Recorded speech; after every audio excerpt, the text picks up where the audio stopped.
CRI do chá. A gente conversou aqui um pouquinho antes. E aí eu já me inverteu a cabeça toda, porque o doutor aqui e a Camila me explicaram que, na verdade, o autismo ele vem em decorrência do CRI do chá. Então, isso é um ponto importante da gente entender, tá? Na verdade, assim, explica. quando a gente pensa no total de indivíduos que estão dentro do espectro, tá? A gente consegue, do ponto de vista clínico, diferenciar 2 grandes grupos. Um grupo, a gente tradicionou de chamar de autismo essencial, tá? Que é aquela criança que ela tenha quadro comportamental e de linguagem, né? A gente falou um pouquinho da questão da comunicação, mas também toda a alteração do comportamento e que geralmente são crianças que não vão ter tanta comorbidade, né? Não vão ter tantas outras complicações, não vão ter outros transtornos associados, ou a chance de ter outros transtornos associados é mais baixo. É aquela criança que é o que lá atrás o Léo Kanner, que foi quem descreveu a criança com autismo, né? Seria o autismo mais clássico. Vamos pensar Qual que é o mais clássico, então, doutor? O mais clássico, quando... Essa é uma pergunta difícil, capciosa, né? na verdade. Porque é um espectro, né? Aquele gráfico da dispersão que a gente falou antes. O gráfico da dispersão. Isso eu acho que é uma coisa importante a gente entender.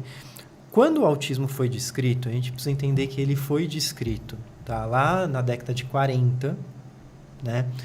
Num grupo de meninos que todos tinham a mesma característica.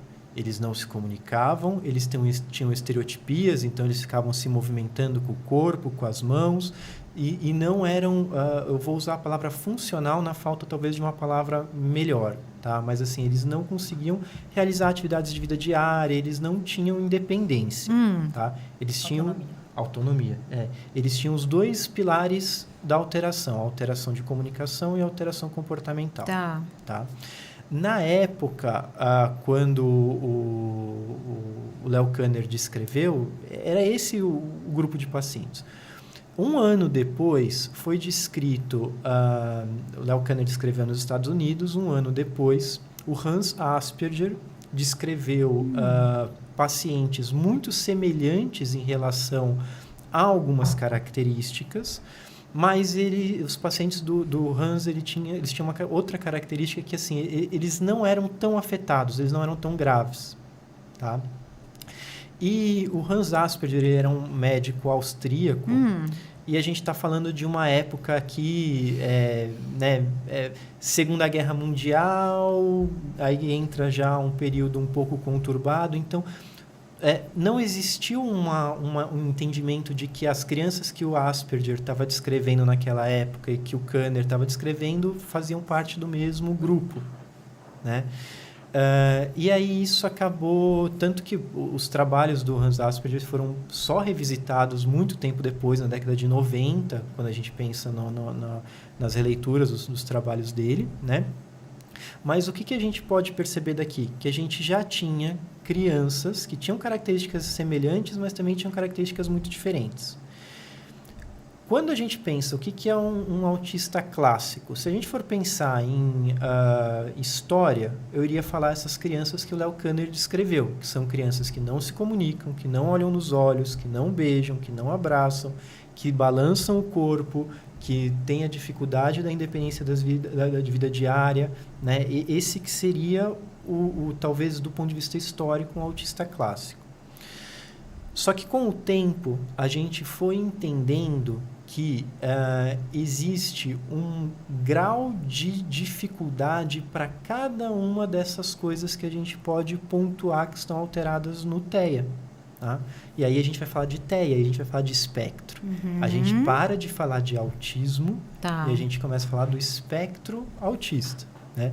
A ideia do espectro é exatamente essa variabilidade que pode acontecer, mas não uma variabilidade no autismo. Eu não estou falando de um autismo mais grave ou um autismo mais leve.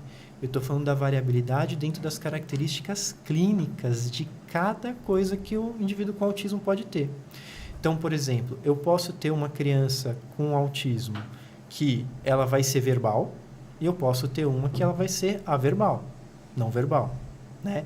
Eu posso ter esses 2 extremos, eu posso ter alguma coisa no meio do caminho. A criança fala, mas ela tem uma dificuldade de repertório, ela tem uma dificuldade de algumas coisas no meio da linguagem. Eu posso ter uma criança que, por exemplo, tem um interesse restrito, um interesse muito específico em algo que ela gosta demais e ela não consegue se desvencilhar daquele interesse. Ela precisa estar o tempo todo com alguma coisa com aquele interesse ali. Ou eu posso ter uma criança que tem um interesse restrito, mas que consegue, num convívio social, migrar daquele interesse para outras coisas. Ela vai ter uma tendência a voltar naquele interesse, ela vai ter uma tendência, quando aquele interesse que está sendo abordado ser uma coisa mais aconchegante para ela, e que ela vai querer conversar mais sobre aquilo, mas ela migra dentro do interesse. Então, eu acho que em vez de a gente pensar, né, numa reta, que eu estou falando mais afetado ou menos afetado, a melhor forma talvez a gente fosse pensar num gráfico de dispersão. Em cada bolinha vai ser um item diferente. Então, eu posso ter o item de comunicação verbal mais perto do eixo ou mais longe do eixo. E aí eu tenho um outro item que é o item de comunicação não verbal, mais perto do eixo, mais longe do eixo. Interesse restrito, mais perto ou mais longe. Entendi. Estereotipia, mais perto ou mais longe. E para todas as características que a gente vai identificar. Por isso que a gente fala assim, né? E tem uma frase que eu gosto muito dessa frase, quando a gente pensa no autismo, que é assim: se você viu uma criança com autismo, você só viu uma criança com autismo. Porque existe uma variabilidade tão grande, né, que você identifica o cerne, né? Você identifica o denominador comum, vamos pensar assim. Mas existe essa variabilidade clínica importante. Mesmo em irmãos, às vezes você pega irmãos gêmeos, e eles vão ter uma diferença entre um comprometimento maior ou menor em determinadas características. Posso complementar esse ponto com a visão leiga? Por favor. Acontece que as pessoas se acostumaram a ver o autista grave, o autista moderado e o autista leve. E as pessoas acabaram colocando... Isso, existe essas caixinhas? Não dessa forma mais. Tá. Foi usado por um tempo e considerava-se o autista grave uma característica que você olhava e falava, aquela criança é autista grave. Normalmente usava-se uma criança em crise. Se você encontrava uma criança em crise, esse é autista grave. Não necessariamente. Naquele momento, ele estava em crise, né? Essa criança não fala, então ele é autista grave. Essa criança... ele está conversando super bem, então ele é leve, com certeza. Nós, as pessoas que não são da área da medicina, a gente tem a tendência a colocar todo mundo no mesmo balaio, né?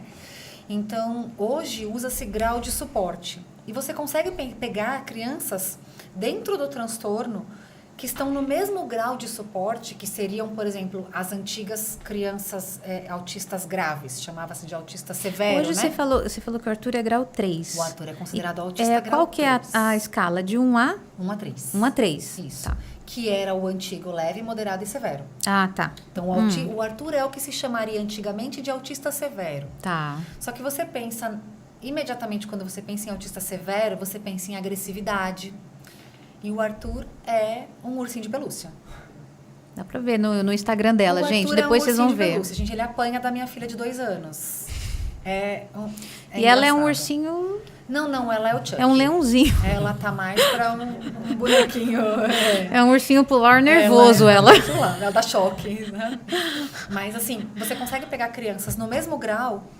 O grau, ele é definido como grau de suporte, não grau de gravidade. Qual grau de suporte aquela pessoa precisa para ter uma vida plena, para ter uma vida autônoma. O Arthur é uma criança autista grau 3, porque ele tem uma necessidade de grau de suporte muito alta. O Arthur precisa de suporte para comer, o Arthur precisa de suporte para fazer as necessidades fisiológicas, ele é fraldado. O Arthur precisa de suporte para comunicação. O Arthur precisa de suporte para subir ou descer uma escada de vez em quando. Não tem nada a ver com o que ele gosta, o que ele desgosta, ou como ele se comporta em público, quantos amigos ele tem ou se ele bate ou não bate. Nós temos autistas grau 3 que falam.